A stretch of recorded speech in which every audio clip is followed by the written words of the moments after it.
श्रीमद् भगवत गीता के तीसरे अध्याय का महात्म्य मैं आपको बताने जा रही हूँ।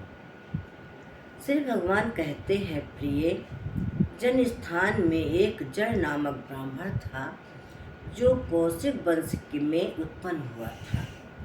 उसने अपना जाति धर्म छोड़कर बनिए की वृत्ति में मन लगाया।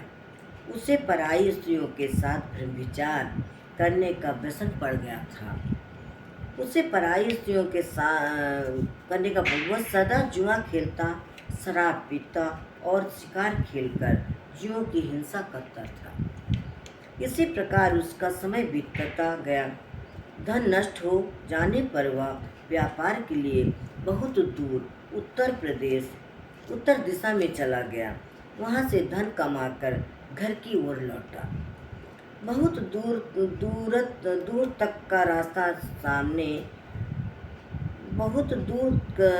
रास्ता उसने तय कर लिया था। एक दिन सूर्यास्त हो जाने पर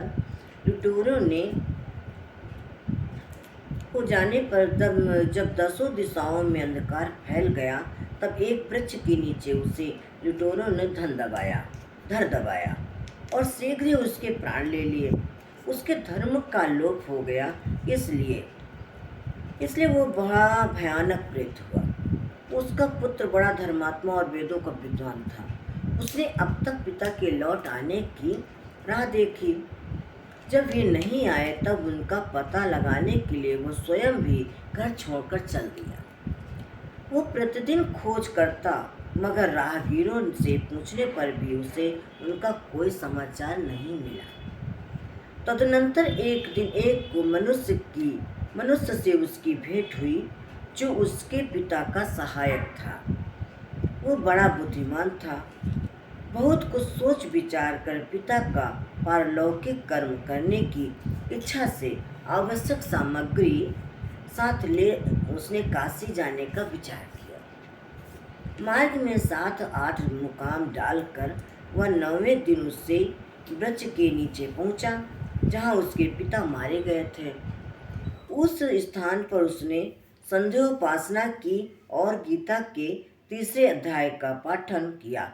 इसी समय आकाश में बड़ी भयानक आवाज हुई। उसने अपने पिता को भयंकर आकार में देखा। फिर तुरंत ही अपने सामने आकाश में उसे एक सुंदर विमान दिखाई दिया जो महान तेज से व्याप्त था।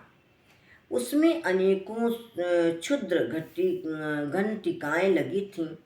उसके तेज से समस्त दिशाएं अलौकित हो रही थीं।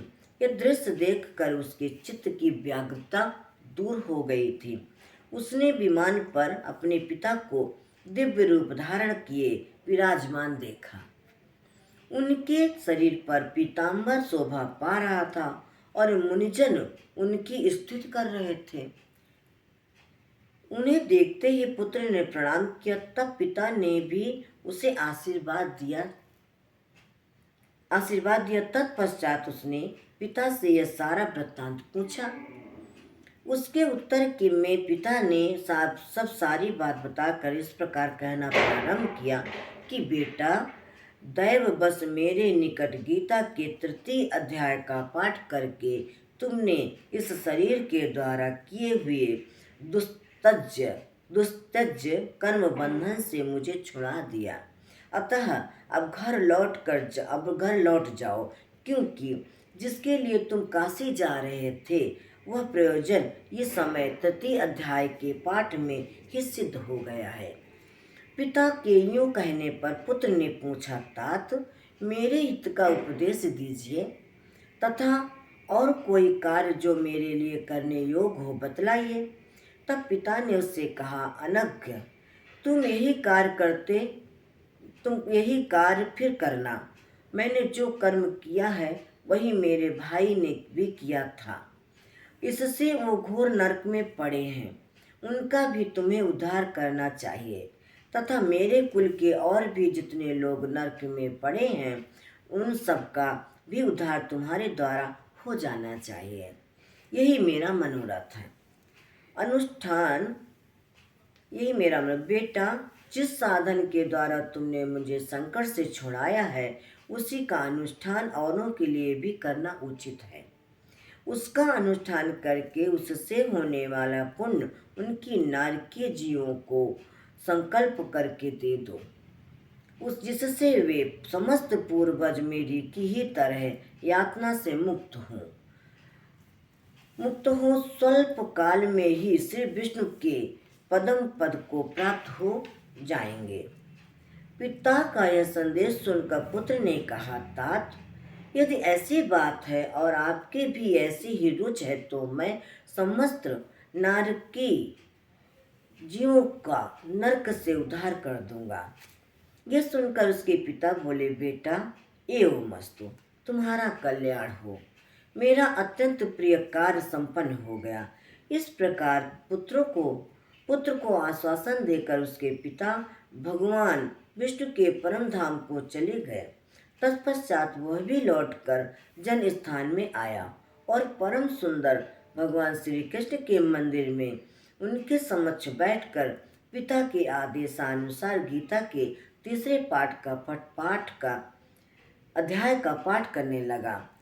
उसने नारकी जीवों का उद्धार करने की इच्छा से गीता पाठ जनित सारा पुण्य संकल्प करके दे दिया। इसी बीच में भगवान विष्णु के दूत यातना भोगने वाले नारकी जीवों को छुड़ाने के लिए यमराज के पास गए। यमराज ने नाना प्रकार के सत्कारों से उनका पूजन किया और कुशल पूछी। वे बोले, धर्मराज, हम लोगों के लिए सब और आनंद ही आनंद है। इस प्रकार सत्कार करके पितृलोक के सम्राट परम बुद्धिमान यम ने विष्णुदूतों से यमलोक में आने का कारण पूछा।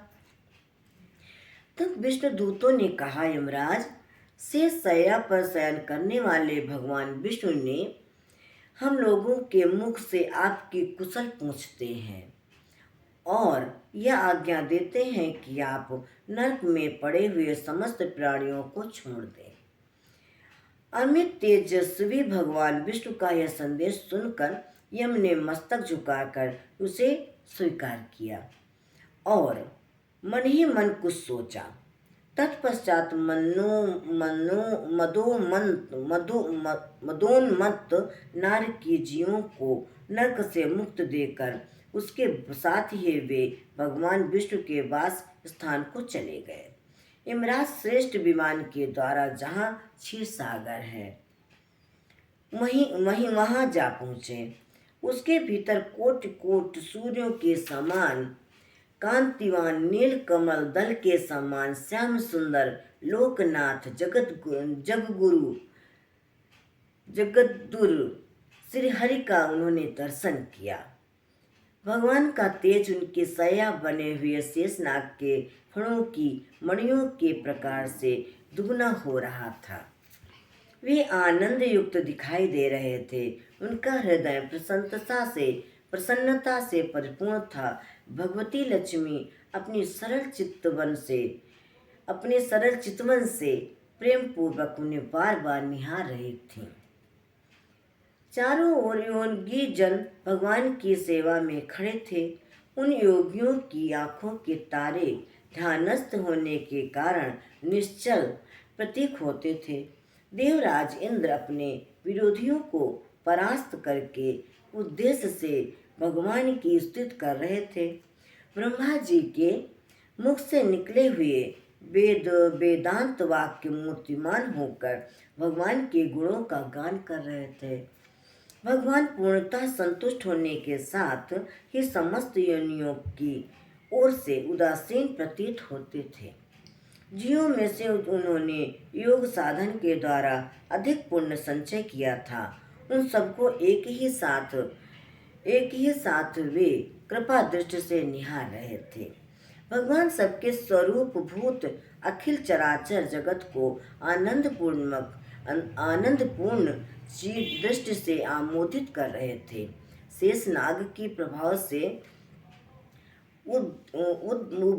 उद्भासित एवं सर्वस्त्र व्यापक दिव्य विग्रह धारण किए नील कमल के सदृश श्याम वर्ण वाले श्री हरि ऐसे जान पड़ते थे।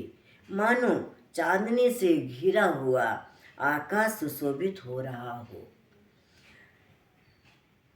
इस प्रकार भगवान की झांकी करके यमराज अपनी विशाल बुद्धि के द्वारा उनकी स्तुति करने लगे।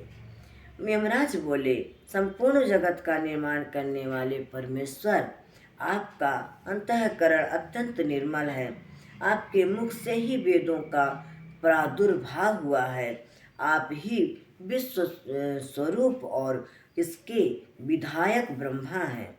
आपको नमस्कार है। अपने बल और वेग के कारण जो अत्यंत दुर्धर्ष प्रतीत होते हैं, ऐसे दानवेदों का अभिमान चूर्ण करने वाले भगवान विष्णु को नमस्कार है।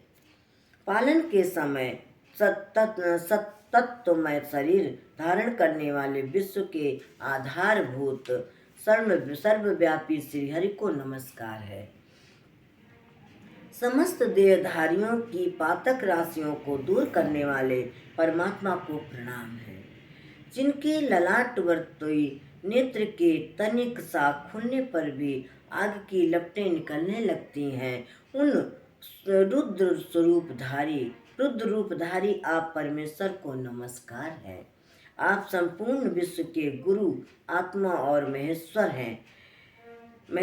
अतः समस्त वैष्णव जनों को संकट से मुक्त करके उन पर अनुग्रह करते हैं। आप माया से विस्तार को प्राप्त हुए अखिल भारत विश्व में व्याप्त होकर भी कभी माया अथवा उससे उत्पन्न होने वाले गुणों से मोहित नहीं होते।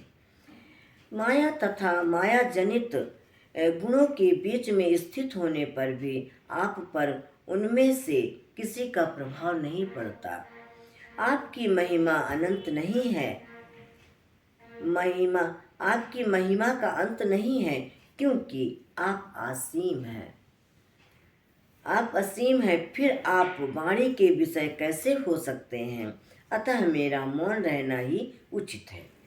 इस प्रकार स्तुति करके यमराज ने हाथ जोड़कर कहा, जद गुरु आपके आदेश से इन जीवों को गुण रहित होने पर भी मैंने छोड़ दिया है। अब मेरे योग और जो कार्य हो उसे बताइए। उनके योग कहने पर भगवान मधुसूदन मेघ के समान गंभीर वाणी द्वारा मानो अमृत रस से सींचते हुए बोले, धर्मराज, तुम सबके प्रति सम्मान भाव रखते हुए लोगों का पाप से उद्धार कर रहे हो। तुम पर देहधारियों का भार रखकर मैं निश्चिंत हूँ। अतः तुम अपना काम करो और अपने लोक को लौट जाओ। यूं कहकर भगवान अंतर ध्यान हो गए। यमराज भी अपनी पुरी को लौट आए। तब वह ब्राह्मण अपनी जाति के और समस्त नारकी जीवों का नरक से उद्धार करके स्वयं भी श्रेष्ठ विमान द्वारा श्री विष्णु धाम को चला गया।